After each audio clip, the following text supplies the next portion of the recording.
Shalom Bapak Ibu Saudara yang dikasihi oleh Yesus Kristus Tuhan kita. Apa kabarnya? Salam sehat bagi kita semuanya. Dan sebelum kita memulai aktivitas kita pada satu hari ini, yakni Jumat tanggal 24 Oktober 2025, terlebih dahulu Bapak Ibu kita bersatu di dalam doa. Damai sejahtera Allah yang melampaui segala akal, kiranya memelihara hati dan pikiranmu sekalian dalam Kristus Yesus Tuhan kita. Amin. Saudara-saudaraku yang dikasihi oleh Yesus Kristus Tuhan kita, firman Tuhan yang akan kita renungkan pada hari ini dalam berbagai aktivitas kita, yakni dalam surat Paulus kepada jemaat di Korintus, 2 Korintus pasal 6 ayat 13 sampai dengan ayat 14. 2 Korintus pasal 6 ayat 13 sampai dengan ayat 14. Demikian firman Tuhan. Maka sekarang supaya timbal balik, aku berkata seperti kepada anak-anakku, bukalah hati kamu selebar-lebarnya. Janganlah kamu merupakan pasangan yang tidak seimbang dengan orang-orang yang tak percaya. Sebab persamaan apakah terdapat antara kebenaran dan kedurhakaan? Atau bagaimanakah terang dapat bersatu dengan gelap? Demikian pembacaan firman Tuhan. Saudara-saudaraku yang dikasihi oleh Yesus Kristus Tuhan kita, pastilah dalam diri kita semua manusia harus memiliki yang namanya berbeda. Jadi segimanapun orang yang lahir kembar, pastilah mereka memiliki perbedaan. Apakah itu sifat, apakah itu mungkin postur tubuh, atau mungkin juga kepintaran dan sebagainya. Walaupun mungkin wajah mereka mirip sekali, tetapi pasti ada perbedaan di antara mereka berdua. Saudara-saudaraku yang dikasihi oleh Kristus, itulah yang mau dikatakan oleh Paulus kepada jemaat Korintus, di mana jemaat Korintus ini adalah jemaat yang benar-benar sudah mendapatkan kebenaran firman Tuhan dan mereka benar-benar menjadi pengikut Kristus.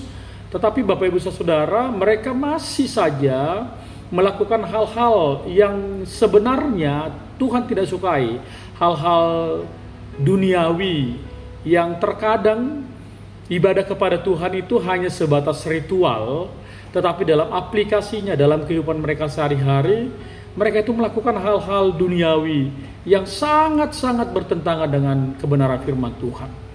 Bisa jadi apa yang dilakukan oleh orang-orang Korintus ini bisa juga dilakukan oleh orang-orang Kristen saat ini. Kadang-kadang mereka senang beribadah, rutinitas beribadah, tetapi dengan ada masalah sedikit atau mereka tidak bisa mentuntaskan, mencari solusi masalah menurut ukuran mereka, kadang-kadang mereka pergi ke dukun atau orang-orang pintar.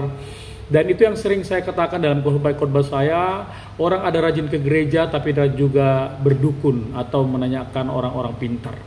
Nah, apa artinya kita yang sudah rajin beribadah kepada orang-orang yang tak percaya kepada Tuhan, toh juga melakukan hal-hal seperti itu? Kita yang sudah percaya kepada Tuhan, dengan iman kita melakukan apa yang telah dilakukan oleh orang-orang yang tidak percaya. Apa bedanya Bapak Ibu Saudara? Ini yang dikatakan oleh firman Tuhan melalui Paulus kepada jemaat Korintus, supaya mereka benar-benar seimbang dalam pengertian ketika mereka mendengarkan firman Tuhan dalam hidup mereka, mereka boleh mengaplikasikannya dalam kehidupan mereka sehari-hari, mau suka, mau duka. Dan orang yang tidak percaya, orang yang tidak beriman, bahkan orang yang dikatakan di sini adalah yang dalam kegelapan, akan melihat kita berbeda dari apa yang mereka lakukan selama ini. Sehingga sinar kita, cahaya kita akan tampak terlihat dari sikap kita, dari tutur kita. Bahkan dikatakan tadi pasangan yang tidak seimbang.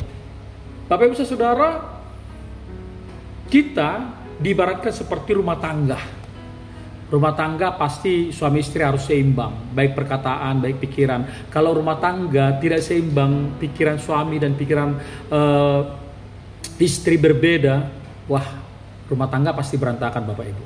Ya, rumah tangga pasti berantakan, pasti di ujung perceraian.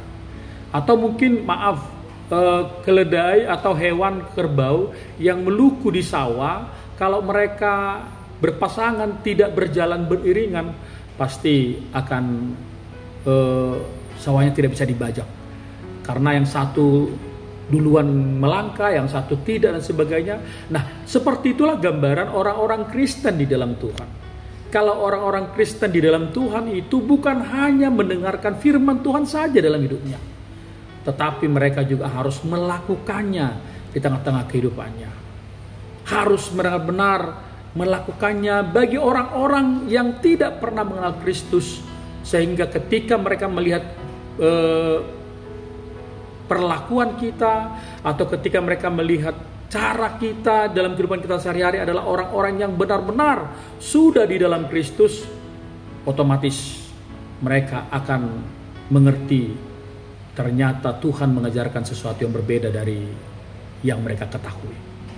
Untuk itu saudara-saudaraku yang dikasihi oleh Yesus Kristus Tuhan kita, mari kenakan perisai iman dalam kehidupanmu, kenakan Tuhan dalam hidupmu. Karena ketika kamu tidak memagari hidupmu dengan imanmu dan tidak memakai Tuhan dalam setiap kehidupanmu, maka kamu akan gampang tergerus dengan hal-hal dunia ini. Tidak ada bedanya kita yang sudah rajin beribadah kepada Tuhan, yang sudah datang kepada Tuhan dan melakukan rutinitas kita, tetapi sikap kita, perangai kita, cara hidup kita tetap seperti duniawi. Paulus mau katakan kepada kita sebagai anak-anaknya, buka hatimu lebar-lebar. Buka hatimu lebar-lebar dalam pengertian selalulah terbuka, dalam pengertian yang baik di tengah-tengah hidupmu. Bahkan jangan menjadi orang yang tertutup, orang yang tidak menyambut orang lain dalam hidupmu. Tetapi kamu akan menjadi orang-orang selain ibadahmu yang kuat, kamu menjadi orang-orang yang memperkenalkan Kristus bagi yang tidak mengenal Dia, maka mereka akan mengenal Kristus. Di tengah-tengah dunia kita yang beragama berbeda, kita diajar untuk selalu berkomunikasi dan berdialog kepada tetangga-tetangga kita. Cara demikian saudara sudah memperkenalkan Kristus dalam hidupmu, di samping bagi orang-orang yang satu iman denganmu. Mari Bapak Ibu Saudara, tunjukkan terang Kristus di tengah-tengah hidupmu. Tetaplah berjuang dan jangan dikalahkan oleh dunia ini. Jangan dikalahkan oleh cara-cara dunia ini. Tetapi orang benar akan selalu bercahaya. Bahkan di tempat kegelapan pun dia pasti bercahaya. Amin. Kita berdoa.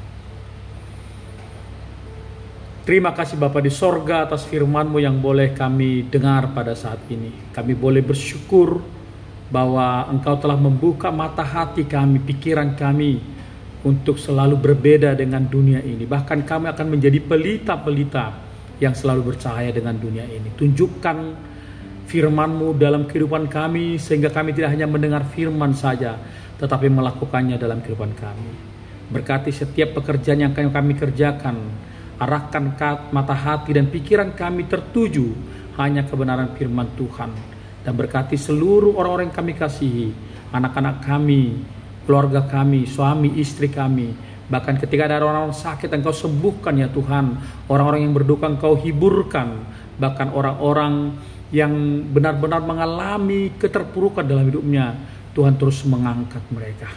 Sehingga mereka boleh mengerti bahwa kasih Tuhan tidak pernah jauh dalam kehidupan mereka. Terima kasih Bapa di sorga. Dalam Kristus Yesus kami berdoa dan bersyukur kepadamu. Kasih karunia Tuhan kita Yesus Kristus, pengasihan Allah Bapa dan persekutuan dengan Roh Kudus kiranya menyertai saudara-saudara sekalian hari ini sampai dengan selama-lamanya. Amin. Shalom.